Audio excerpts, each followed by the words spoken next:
नमस्कार, मी सुनील पाटील. आपण पाहत आहात वेद विकासाचा 24 तास घडामोडी. इर्षलवाडीच्या जखमा भरल्या का, की शासनाने फक्त फाईल बंद केल्या?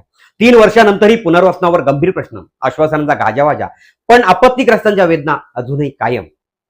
19 जुलै 2023 ही तारीख रायगडसह संपूर्ण महाराष्ट्राच्या स्मरणातून कधीच पुसली जाणार नाही. मध्यरात्री इर्षलवाडीवर दरड कोसळली आणि अनेक कुटुंबाचे संसार एका क्षणात उद्ध्वस्त झाले. त्यानंतर संपूर्ण राज्य हादरलं. मंत्री, लोकप्रतिनिधी, अधिकारी घटनास्थळी पोहोचले. मदतीच्या घोषणा झाल्या. पुनर्वसन, रोजगार, सुरक्षित घरे आणि कोणालाही वाऱ्यावर सोडणार नाही अशी मोठमोठी आश्वासने देण्यात आली. आपण सर्वांनी या ठिकाणी पाहिली असेल. पण आज जवळपास 3 वर्षानंतर प्रश्न असा आहे, ज्या आश्वासनांचं पुढे काय झालं? इर्षलवाडीच्या जखमा भरल्या का, की फक्त सरकारी फाईल बंद झाली? हा प्रश्न मात्र आजही सर्वांना सतावत आहे. पुनर्वसनासाठी घरे उभी राहिली, हा निश्चितच महत्वाचा टप्पा आहे. मात्र जर आज त्या घरांबाबत गळतीसारख्या तक्रारी समोर येत असतील तर हा अत्यंत गंभीर विषय आहे. अशा तक्रारींची निष्पक्ष चौकशी झाली पाहिजे. निकृष्ट दर्जाचं काम झाल्याचं सिद्ध झाल्यास संबंधित ठेकेदारांवर, अभियंते आणि जबाबदार अधिकाऱ्यांवर कठोर कारवाई झाली पाहिजे. कारण पुनर्वसन म्हणजे केवळ भिंत उभारणं नव्हे, तर सुरक्षित भवितव्य उभारणं असतं. हे मात्र सर्वात महत्वाचं आहे. आज पुनर्वसित इर्षलवाडीत गेल्यावर अनेक महिलांच्या डोळ्यात एकच वेदना असते, आमची जुनी इर्षलवाडी चांगली होती. जुन्या गावातच मोठी घरे नव्हती, पण मोकळा श्वास होता. शेती होती, जनावरं होती आणि समाधान होतं. आज पक्की घरे आहेत, पण अनेकांच्या मते पूर्वीचं आयुष्य या ठिकाणी हरवलेलं आपण पाहत आहे.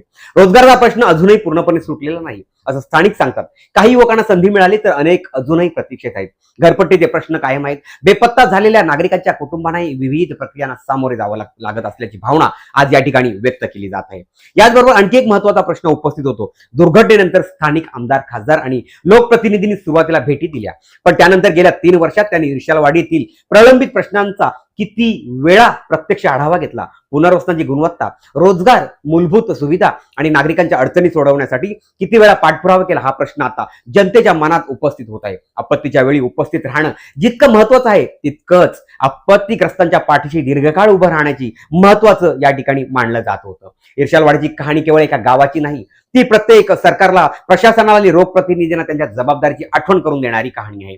घोषणा करणं सोपं असतं, पण त्या घोषणांची पूर्तता करणं हीच खरी लोकसेवा या ठिकाणी मानली जाते.